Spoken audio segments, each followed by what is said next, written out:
Excellente nouvelle ce matin, le site Pressibus, qui est le site de référence de l'affaire Brichel, est à nouveau en ligne. Ouf, les Macron auront lamentablement échoué à faire taire le site qui contribue de façon essentielle à l'éclatement de la vérité sur cette affaire Brichel, le site Pressibus.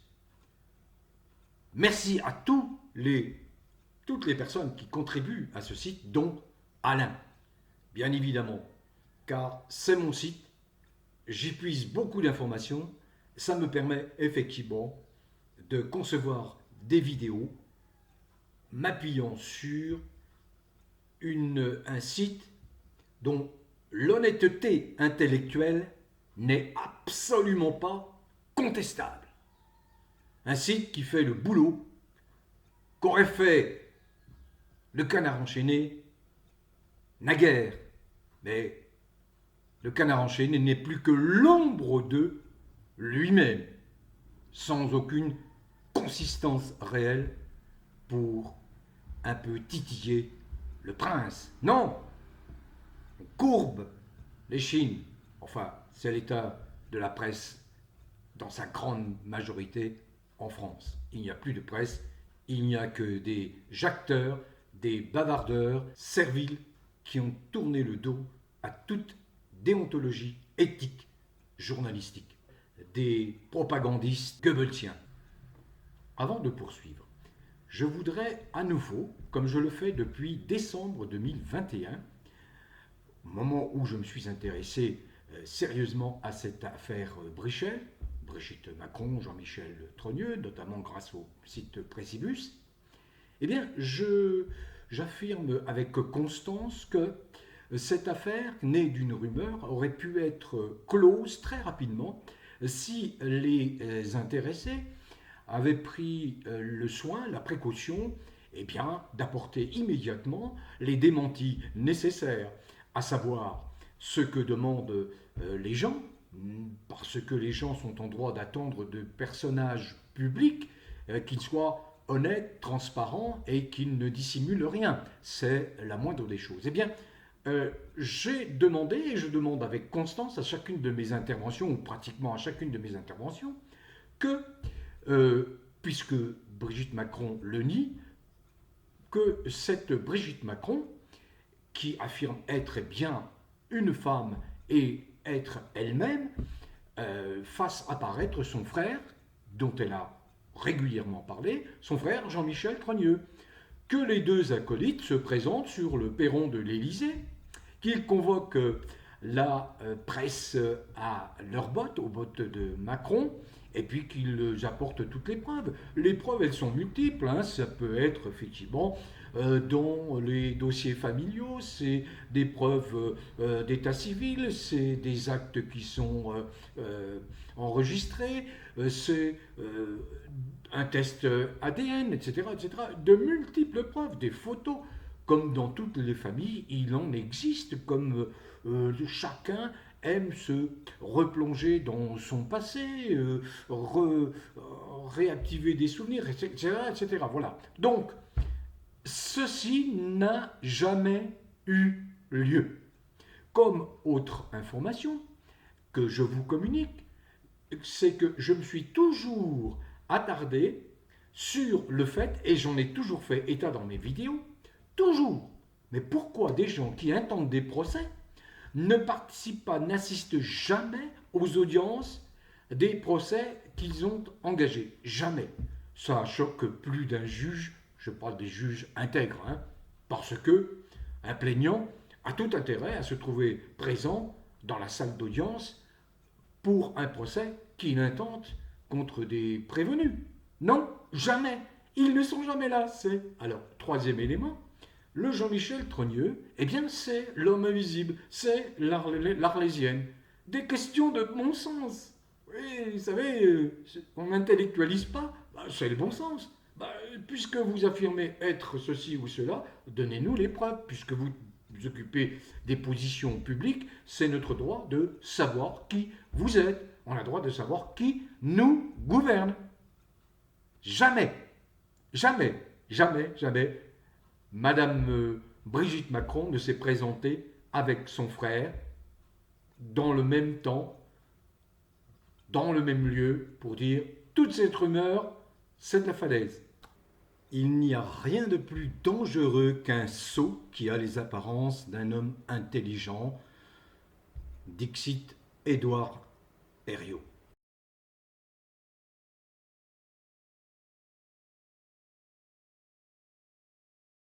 Je poursuis en introduction de ma vidéo. Carl Jung, le psychanalyste, expliquait que tant que vous n'avez pas rendu l'inconscient conscient, il dirigera votre vie et vous l'appellerez destin. Alors, pourquoi ces deux citations? Parce que il y a d'un côté un monde lucide, conscient, possédant toutes les capacités cognitives qui étaient présentes à sa naissance et qui permettent à l'être humain de se développer, de se mouvoir dans son environnement, l'environnement naturel. Et puis il y a l'obscurantisme.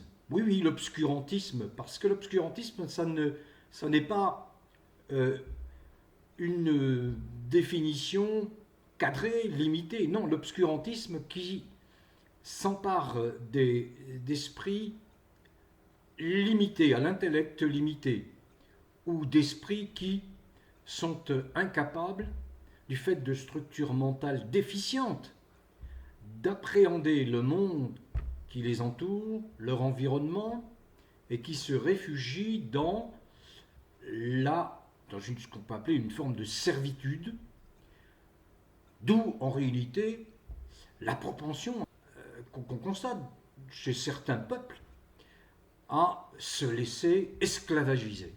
N'est-ce pas ce qui se produit actuellement en France, où une majorité de gens ne réagit pas, où les élus qui sont censés nous représenter laissent passer depuis 10 ans les lois les plus abjectes, les plus liberticides, les plus infâmes? N'est-ce pas ce qui se produit en France, où la majorité des gens se réfugient dans le déni, mettent comme les autruches la tête dans le sable pour ne pas voir la tempête qui va les engloutir? Pire encore, n'est-ce pas aujourd'hui le cas en France avec des gens qui donnent des verges au cinglé Macron pour se faire battre? Ce sale type aurait dû être destitué, comme le demandait François Asselineau, dès 2018, car il est nuisible à la France, aux Français. Nous en avons toutes les preuves. Regardez l'épisode du 14 juillet. Il dépossède les Français de leur fête nationale. Regardez ce qui s'est passé au moment des Jeux Olympiques. Il les a salis, toute la vomissure vauquiste a dégueulé, s'est emparée de cet événement sportif. On a vu des cœurements partout dans le monde de voir cette France tomber si bas dans la fange puante, malodorante, la fange macronienne. Le constat est cruel, mais je ne suis bien évidemment pas le seul à le faire. Et il y a cette affaire Brichel, où on sait très bien qu'il y a usurpation d'identité. Il existe, comme disent les juristes, un faisceau d'indices graves et concordants qui devrait emporter la conviction de tous les magistrats sérieux, honnêtes, objectifs, intègres. Nous avons en France le malheur d'avoir vu arriver sans réagir les pires racailles. Les pires racailles, c'est-à-dire que ce sont des gens qui n'ont de cesse de courir après leur identité, taraudés qu'ils sont par une malvie, un mal-être, auquel ils sont incapables de trouver des réponses et qui les rejettent dans une marginalité. Donc cette marginalité ne perturbe pas, n'entrave pas la vie de l'immense majorité des êtres humains, eh bien, ils sont marginaux, ils font ce qu'ils ont à faire entre eux, ils ne dérangent pas, ils ne nuisent à personne. Or, le grand drame de la France, c'est que ces marginaux, incarnés par la racaille et son timonier en chef, Macron, se sont emparés du pouvoir grâce au soutien financier de gens totalement détraqués comme Pierre Berger et qui se sont mis en tête, à partir d'études psychiatriques spécieuses, totalement mensongères, je pense à Kinsey, ont répandu des idéologies eugénistes, c'est-à-dire destructrices de l'autre. Pas question de considérer l'autre, sa différence. Cette introduction pour vous expliquer que quand on porte un regard sur la France, sa sociologie, on ne peut qu'être au mieux découragé, au pire désespéré. Mais chacun a sa nature. Si De Gaulle a connu ces périodes d'affaissement moral, il les a surmontées, c'est là où se situe le courage. Eh bien aujourd'hui, je voudrais saluer le courage d'Alain Précibus, car après avoir subi une censure dictatoriale arbitraire de la part du cinglé de l'Élysée, de son acolyte, son femme ou sa homme, Jean-Michel Trogneux, alias Brigitte Macron, eh bien, après la censure du site Précibus, qui était devenu depuis début 2022 le site de référence de l'affaire Brichel, contenant une mine d'informations, un site qui est tenu par des gens, j'ose le dire, instruits, cultivés, érudits, des gens qui ne se hasardent pas à affirmer péremptoirement, mais qui démontrent avec force argument, force preuve, ce qu'ils prétendent, ou en tout cas ce qu'ils veulent faire apparaître. Or, que se passe-t-il avec le couple Thénardier de l'Élysée, ce couple de déjantés qui s'est emparé de l'Élysée et a transformé l'Élysée en espèce de boîte de nuit pour déglinguer, dégénérer, car la France est dans un état de dégénérescence avancée. On est, vous savez, bon, je comprends très très bien qu'il y ait des conflits générationnels, c'est tout à fait naturel. Moi-même, lorsque j'avais 18 ans, 20 ans, bien j'étais en opposition. À plus forte raison quand j'étais un ado, comme tout le monde. À chaque génération, ses modes de vie et ses modes. Mais ensuite, il y a ce fil qui nous relie. Nous sommes des êtres humains. Nous apprenons à nous comprendre. Il y a l'altérité, il y a l'empathie, il y a ce besoin d'interaction permanent avec les autres. Mais là, non, il y a une cassure. La cassure, elle vient du fait que vous êtes dans une société humaine qui est ultra majoritairement respectueuse de ces règles biologiques imposées par la biologie, par la nature. Et puis vous avez des marginaux qui se sont emparés d'un pouvoir et qui, aujourd'hui, détiennent pratiquement toutes les manettes en France. Et ils prétendent imposer des règles contre nature, notamment en s'en prenant à nos enfants avec des programmes d'éducation sexuelle prématurée qui sont des programmes abjects. Et personne, c'est là où je reviens à mes citations, personne ne semble être en mesure de mettre un terme à cette destruction massive des bases de la société humaine française. Personne, non. Il ne faut pas dire cela. J'ai souvent répété Et je m'appuie sur Stéphane Hessel, sur Daniel Cordier, sur de grands résistants. Daniel Cordier que j'ai approché en son temps et qui expliquait bien que déjà, pendant l'occupation nazie en France, ben, la grande majorité des Français étaient pétainistes, il ne faut pas le nier, c'était ainsi. Pourquoi? Pour les raisons que je viens d'indiquer en citant Carl Jung, en citant Herriot. Les gens ont une propension, c'est ça quand même qui est inquiétant, à s'affaisser, à courber l'échine, à accepter la fatalité. Pendant la guerre, 1%, même pas 1% de Français ont résisté. C'est-à-dire à peine 400 000 sur 40 millions d'habitants. Mais aujourd'hui, c'est la même chose. On l'a vu avec la fausse pandémie. J'étais absolument horrifié dès 2020 avec quelques-uns. Hein. J'ai tout de suite dit, mais attendez, là, il y a une escroquerie, là, il y a une embrouille, là, c'est pas possible que vous puissiez croire à ces fadaises. Mais si, à tel point que mon site a été supprimé en novembre 2020, après moult censure de mes vidéos, où j'expliquais que on était face à une arnaque monumentale, à une escroquerie monumentale, et je donnais les éléments pour étayer mes affirmations. Et encore en septembre 2022, à nouveau, on a supprimé ma chaîne. Donc, le 29 juin, qu'est-il arrivé au site Précibus, qui est le site de référence de l'affaire Brichel, ou de la brigitologie, comme dirait Lionel Labosse, qui est un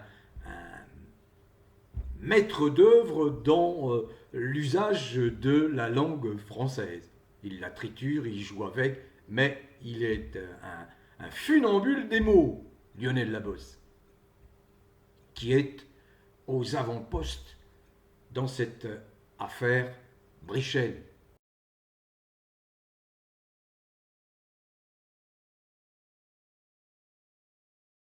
Et dont la contribution est éminemment importante et précieuse, comme la contribution bien évidente de tous ceux qui ont mis en avant, ont mis en exergue, ont révélé le pot rose, bien sûr Xavier Poussard et son livre.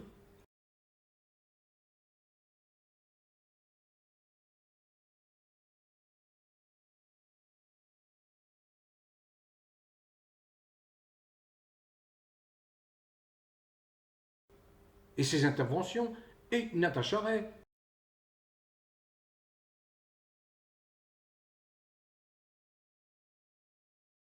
Et Amandine Roy.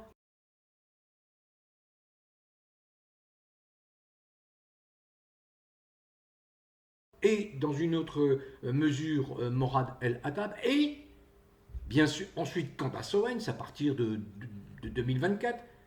Et le site Précibus,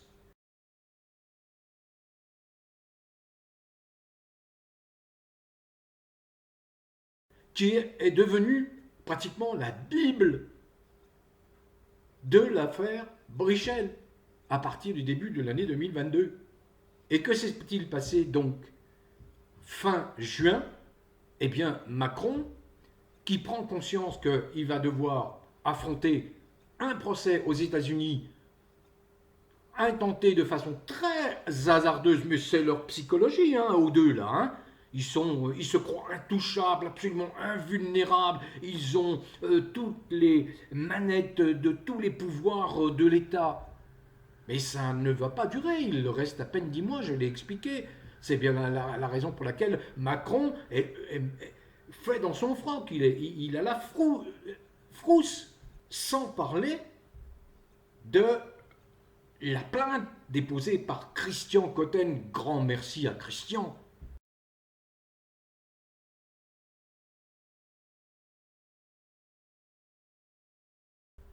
Rejoint par plus de 100 personnes qui se sont portées partie civile.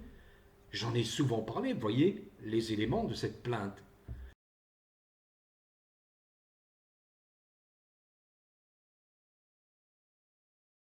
C'est gravissime.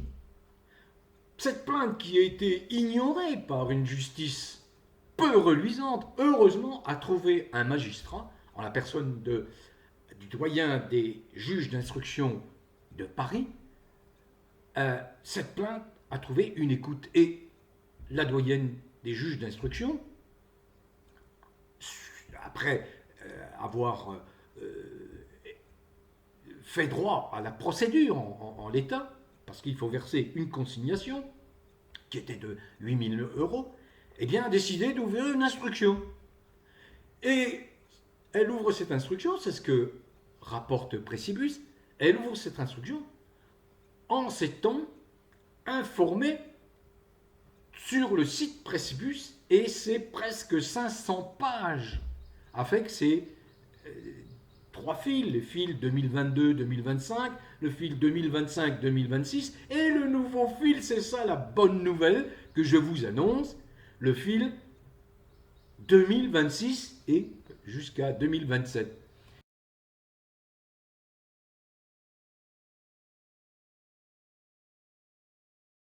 C'est ce que j'ai appris ce matin aux Aurores sur l'excellent site qui est un site lui-même de référence, le site Profession Gendarme de mon ami Ronald Guillaumont.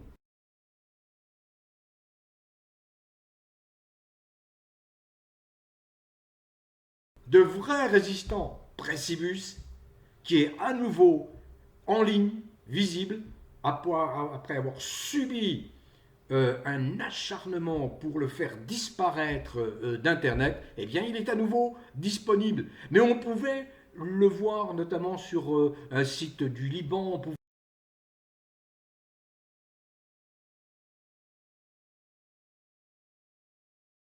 les personnes comme moi avaient bien évidemment, ont à leur disposition les archives. Je prends toujours la précaution de sauvegarder Précibus. Mais pour la foule de gens à qui on parlait de Précibus, que si vous vouliez connaître effectivement cette affaire dans les détails, vous avez une foule d'informations, une foule de révélations. Encore dernièrement, un dernier Robert, un Borrello, tout ça, ce sont des proches du couple Macron qui ont maintenant, qui sont visés par la justice, par des plaintes. Pourquoi? Souvent, on tourne autour de la pédocriminalité. N'oubliez jamais que Macron est là pour faire avancer une loi légalisant la pédophilie ou la pédocriminalité. Et quand je vois que à l'Assemblée nationale, des groupes de gauche ont voté contre l'application de la prison à perpétuité réelle, ça me laisse sans voix. Mais plus rien ne me surprend de la part de cette gauche à vomir, qui s'est complètement éloignée de son objet, de son objectif. La gauche, elle n'a plus aucune crédibilité. Voilà. Donc, la grande nouvelle aujourd'hui, et bien sûr, je vais mettre le lien dans le descriptif, c'est que à nouveau, le site Précibus est accessible. Il est en ligne. Alors ne vous privez pas. Allez, je ne développe pas toutes les informations qui sont contenues depuis sa reparition. Je ne veux pas déflorer l'attrait de tout ce que vous allez apprendre, mais vous allez apprendre beaucoup. Il y a notamment, je crois, le colonel de Guerlas qui fait des projections de visage de Jean-Michel Trogneux, enfant et à présent, et c'est saisissant.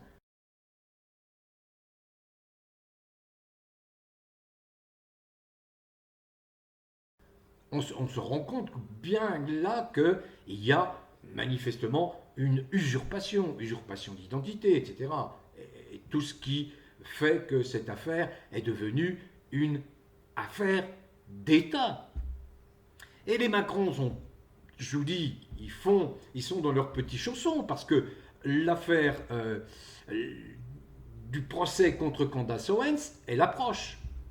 Elle va être traitée aux États-Unis.